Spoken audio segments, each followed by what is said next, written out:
Welcome everyone, and thank you all so much for being here. As part of our Women's Issue, we've put together this panel to explore polyculturalism in the beauty industry. We're going to be looking at this issue from a professional point of view.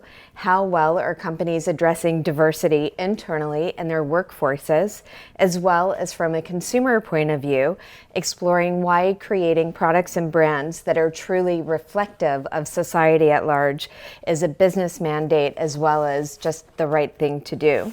When I reached out to AC to moderate our conversation today, it took her about 2 seconds to say yes, and for that I'm forever grateful.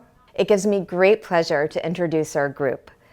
Joining us today are Sharon Tudor, the founder of Oma Beauty, Jue Wong, Chief Executive Officer of Moroccan Oil, Trish Smith, Executive Vice President and Managing Director of Diversity at Edelman, and from Procter & Gamble, Leila Coffey, Brand Director of Multicultural Beauty, and Mary Carmen Gasco-Buisson, Brand Creation and Venture Portfolio Leader for P&G Ventures. So ladies, welcome. AC, take it away. It's great. I'm so happy you could join us today and talk about this topic that I think is really important. And all have such a great background to contribute to this discussion. The stats to me are overwhelming. They're so profound, so let me just give you a few. We generate, as women of color, $1 trillion as consumers and $361 billion as entrepreneurs. We know that firms with ethnically diverse executive teams are 33% more likely to outperform peers, yet only 1 in 5 of C-suite leaders is a woman, and fewer than 1 in 30 are women of color. That's 1 in 30. And I would just love to hear your personal experience and perspective on this opportunity. Many people say that being a woman of color is a double whammy. First, you have the issue of gender, and then you have the issue of race. I'm curious for you, how do you think being a woman of color has impacted you personally in the workplace, particularly in beauty? And I'm curious about both the challenges and actually the benefits, and looking for examples that you might have. So how about we start with you, Sharon? Okay, thank you. I think personally for me, being a woman and being a woman of color, it's like it's a double whammy. And I say it's a double whammy because it is fabulous because you have two things hitting you at the same time, and sometimes you can't even figure out which is which. So I'll give you the example. I worked at PepsiCo for a few years, and I went in for my interview.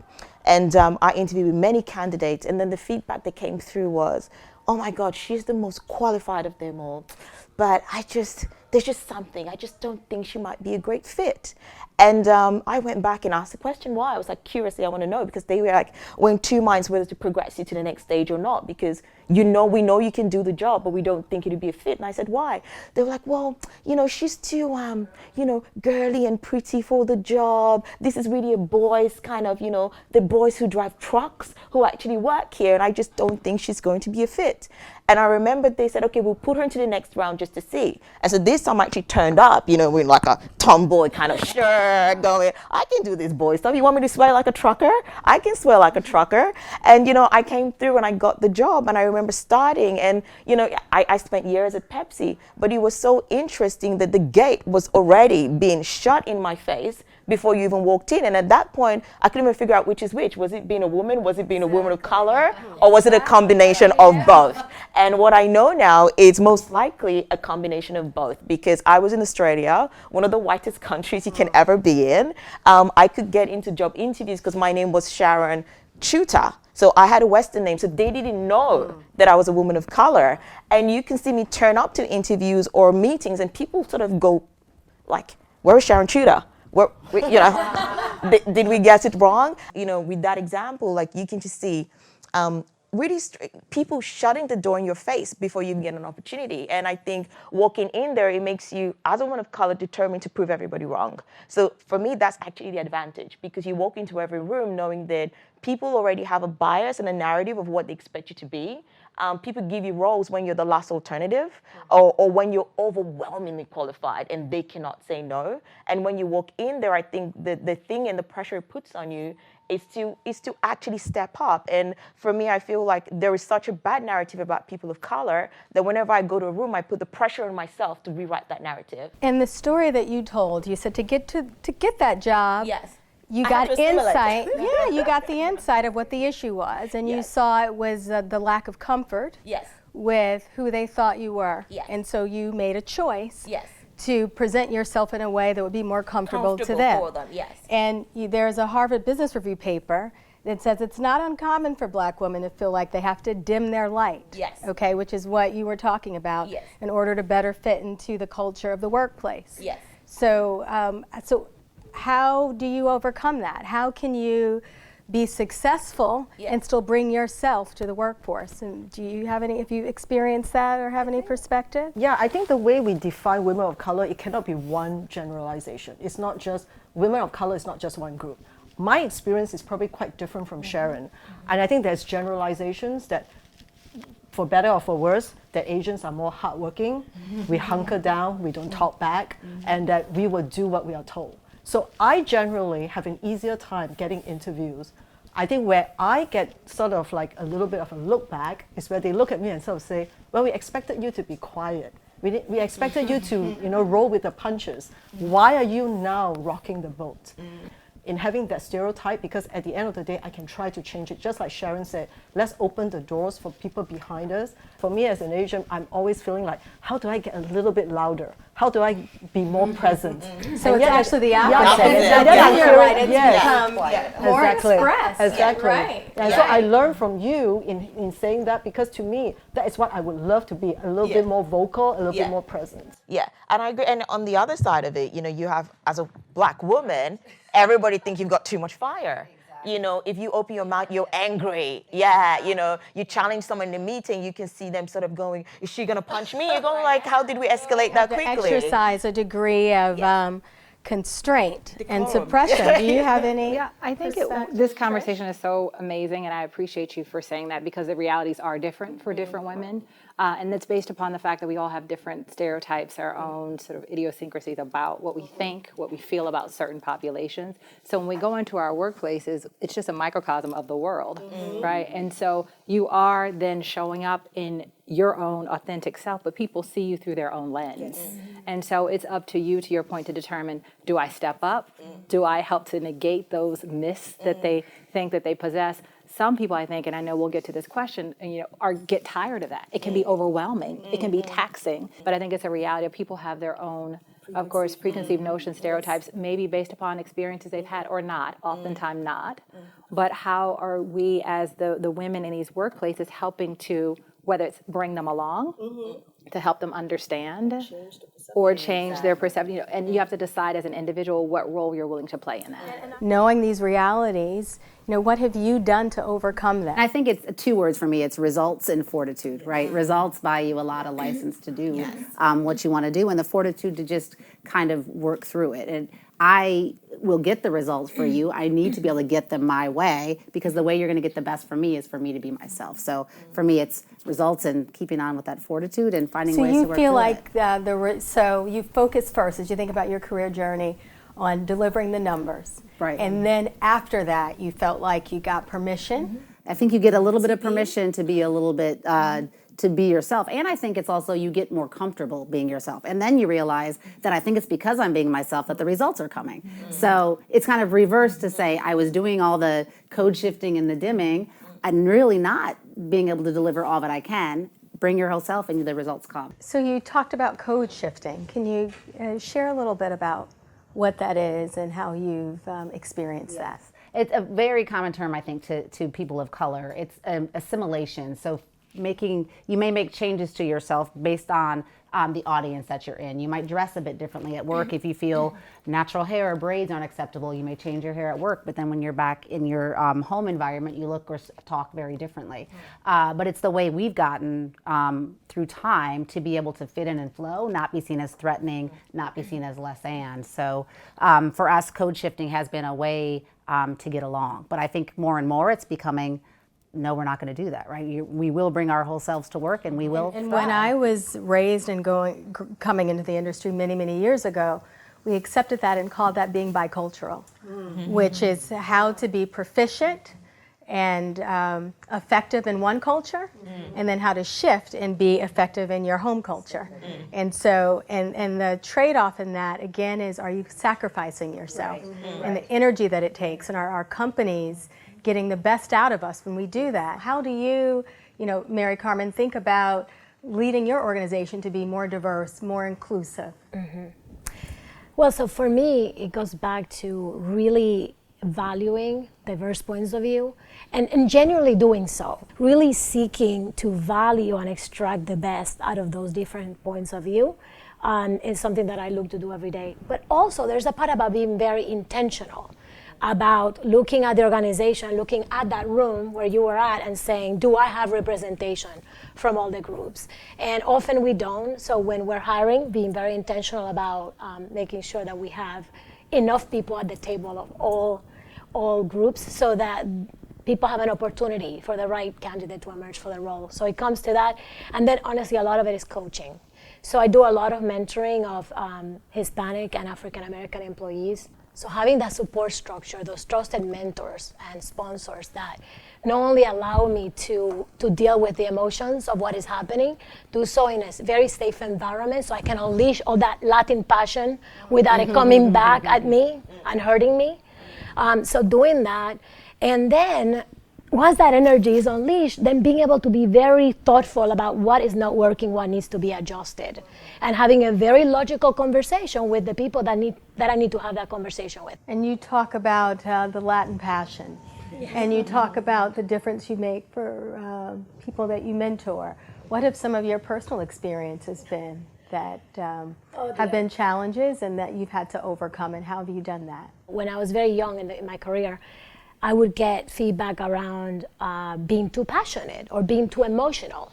And because I kind of tend to run my emotions on my sleeve. And what happened is that I quickly realized that people were equating that with lack of objectivity. And you imagine in a business setting, if you're not considered objective, that is death. You cannot influence anything. And so it really hit me that, oh my gosh, being a Latina, being self-expressed, being flamboyant a little bit was going to hurt me. And so I had a choice to make at that time. I had to choose to figure out how much, to use your language, code shifting I was going to do. And how much I was going to still maintain my authentic self, because what I knew I couldn't do was lose who I was. That was not going to work for the company or for me. So it's been a balancing act for all these years. It continues to be a balancing act.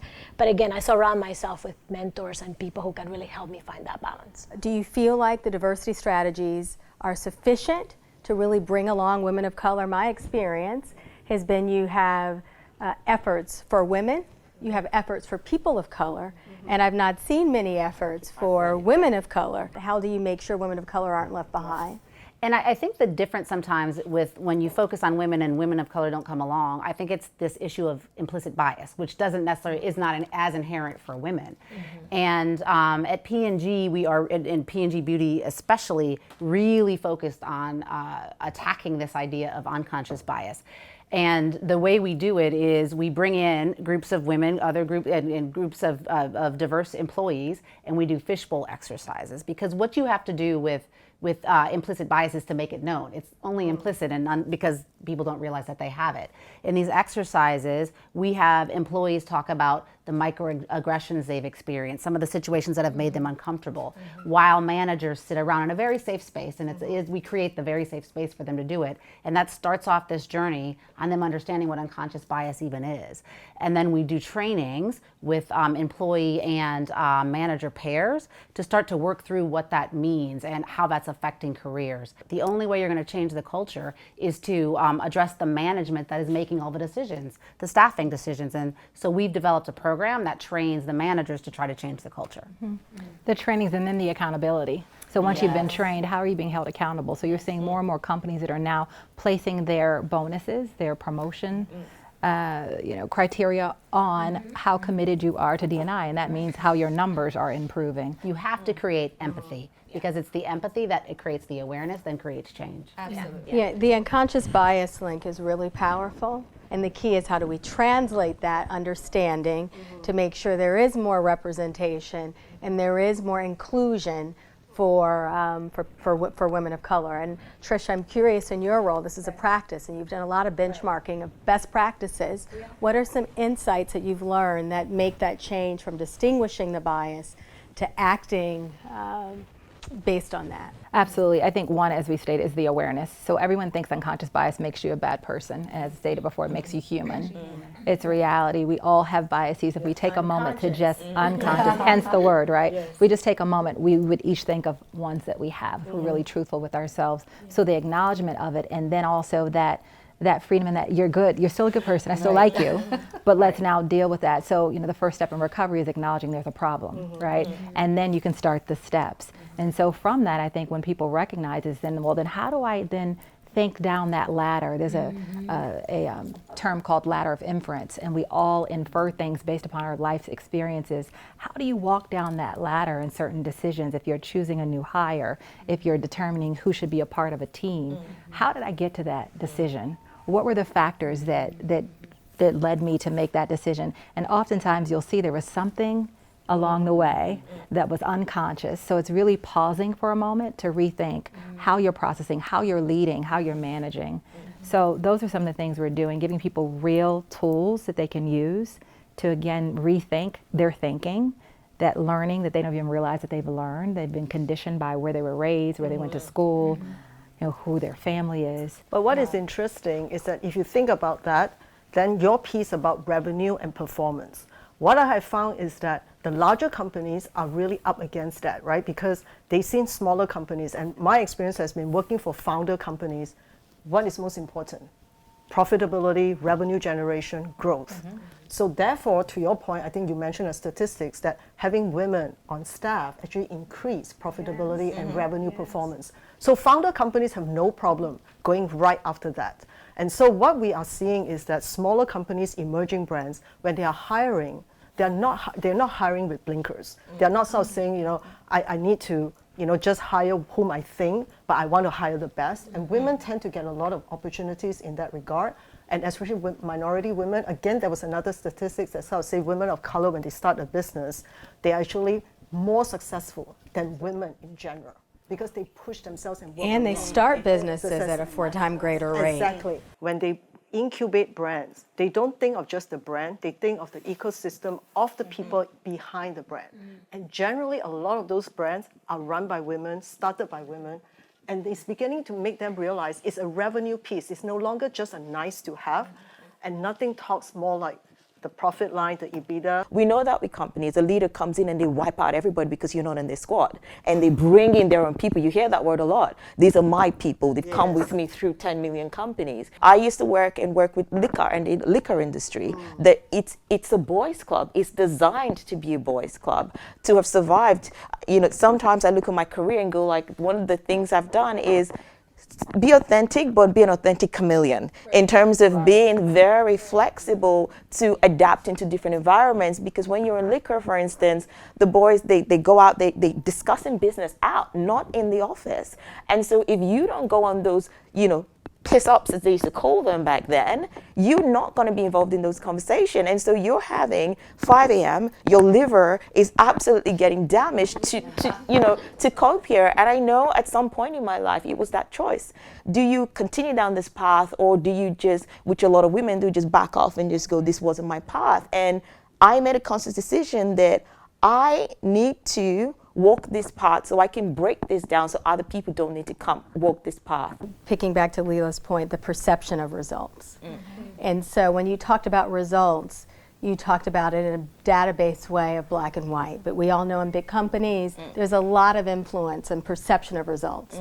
It's both in skills, it's not just in the numbers, and the numbers, unlike in founder businesses, aren't evaluated just in a month's time. And I think this is why women just cannot stand the BS and the politicking, and they're basically saying, I'm not going to opting out. And because they opt out, the pipe has fewer of us being in that Fortune 500, and therefore it becomes a vicious cycle. But it doesn't have to be, because if you look at what's happening with boards today, they're beginning to realize that you don't need women that have had public board experience to sit on boards. You can actually have private entrepreneurs, that have actually been successful, and put them on boards and learn from them. So I think that if people can start looking at businesses, not just purely as whether it's a public or private organization, but based on the success, again, to your point, it's not just success in data and revenue, but also success in assimilation and bringing people along. Because that's what the new generation is asking. They no longer want to be part of the corporate world, the corporate ladder. They want a social community. They want opportunities to be part of the decision-making process and part of changing the social fabric. So what about you? So there's 5 women here, and there's one who opted out. So I want to hear why, but why are, you opted out, and the rest of you, and including myself, have chosen to stay. Why? So let's start with, before we hear the opt-out, why do you kind of opted out to a large extent because I'm not very good at doing my own thing. I like other people's money to kind of work on stuff. So I've gone the private equity route and the private route because I started my career, with Cargill, PepsiCo, and Dial. Those were the big public companies. And I very quickly realized that in order to make an impact and make it fast, I have to then, work in companies that will recognize the data-driven results that I have.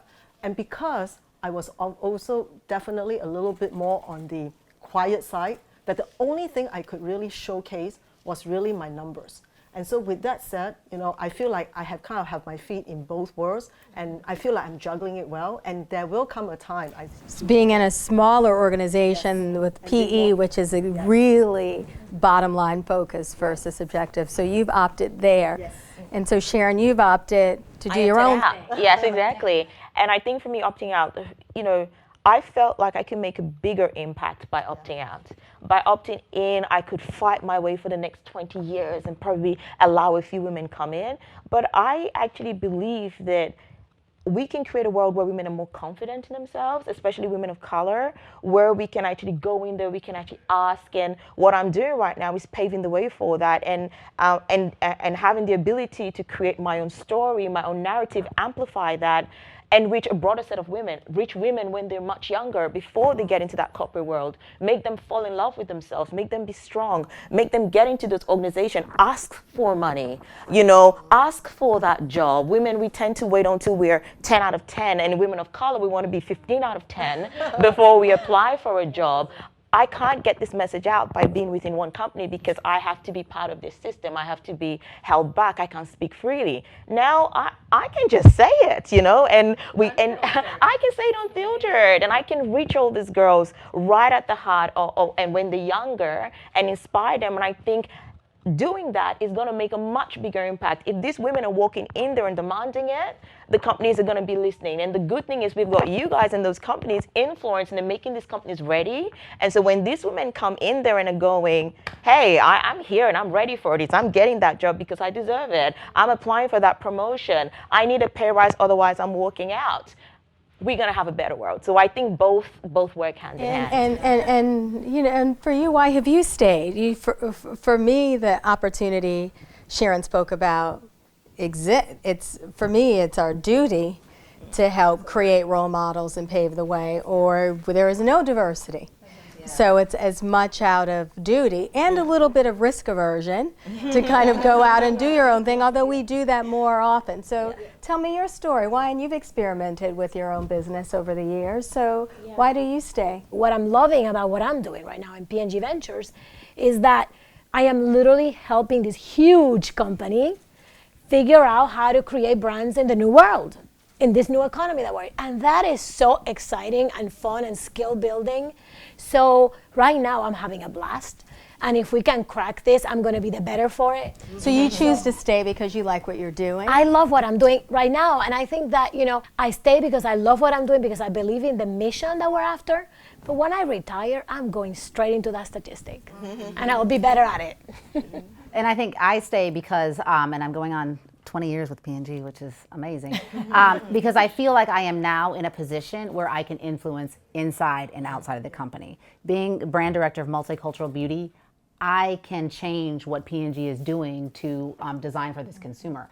And I think that's such a unique place for us to be. As the largest advertiser, as the company that we are, we need to make brands that are accessible and for women like us. Having me in this role to say, wow, if you can solve the way to not have an African-American woman not wash her hair for a month, You can certainly solve it for the blonde woman who's taken the risk to not wash it for a second day, right? And how do we bring, some of those technologies to market? And I am in a position right now to be able to make that happen. So that's very, very exciting to me, and I'm really enjoying it. So. And so what are your ambitions? I'm struck by the old adage that what gets you here won't get you there. So, what are your ambitions in corporate America, and what do you think has to shift? And I think you get to a certain point in your career where you've gotten the results, and that's like, okay, that's great, but that, to your point, is not going to get you there. And I think as you ascend to our levels, it's really how do you get more work done through others? And to get more work done through others, you have to assemble the right team to be able to do that, and be able to set a vision, get people to see the vision, empower them, and then get out of the way. You definitely have to. I mean, when you are, sort of in middle management, you tend to do a lot of things yourself. And, that was how the business world really expected you to prove yourself. But when you move on up, it is your responsibility to really empower others. And the best way I know how is having gone through so many private equity-backed brands and having either exited or recapitalized them, is to really tell the private equity owners or the founders and kind of say, look, you have an existing team. My job, like what Sharon said, people used to come in and say, these are my people. I don't bring in my people. I work with the existing team because I always tell the team, none of you started this job, raise your hand and said, I want to be the worst employee. I don't want to make my bonus. On the contrary, everybody started their role by saying, I want to be the best in what I do, and I want to contribute. Along the way, they lost that fire, not because they have changed. Leadership has changed. So it is our duty to bring that fire back. When you bring that fire back, as Layla says, these people outperform beyond your imagination. And that's the only reason why I can turn companies around in 3 to 4 years. There's just no way if I brought my own team in, everybody will be doing 6 months of acclimation, another year of getting situated. We don't have that kind of time. So do you think there was something that has given you the ability to shift and get performance from a current team, and maybe it's out of any insight you have being a woman of color, or Yes. where does that influence it? Because I look at it this way, when I was in their position, I wish somebody would believe in me this way. Somebody would tell me, I trust you enough, I'll give you enough latitude to do your job, but I will create a net for you should you fall. There is really this need, as you talk about what needs to evolve or change and grow as you progress, this need to move from sort of the doer to the visionary, from the player to the coach. And that's oftentimes hard, particularly when you're in one company for as long as we have been, but really to move beyond feeling you have to do everything all the time. Yes. Working countless hours to complete the assignment, to prove your value and worth, that you deserve that next opportunity, to getting to the point where you recognize that it's casting the vision that's important, helping to help others excel, and really empowering the team. And to that point about empowering the team, I do think that there's something innate in women that makes us better leaders, quite frankly. I think that there's ability to bring people together, to help people see the best in themselves, to tap into those skills that benefit the entire team. The other thing I think makes a difference as I'm watching people make this next level is really swinging bigger. So taking bigger risks, taking assignments that look very different than what you've proven before, going internationally. So really, I think that is usually the kinds of things that are required. And so as we look to progress, trusting ourselves. That's right.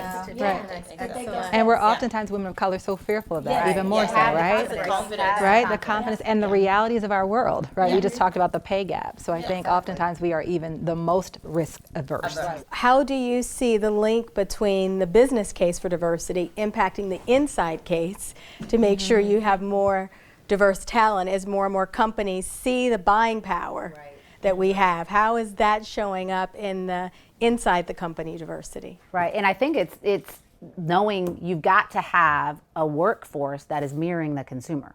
How do you design for people if you have no idea what it is? And I will make a comment about Gold Series, Pantene Gold Series. That was designed by a group of black scientists in P&G who said, it is amazing that we do not have any products that work for our hair, and we are the designers and the consumers. And they were able to go out and design products that work, right? That wouldn't have, if they hadn't been there and had that need, it wouldn't have happened.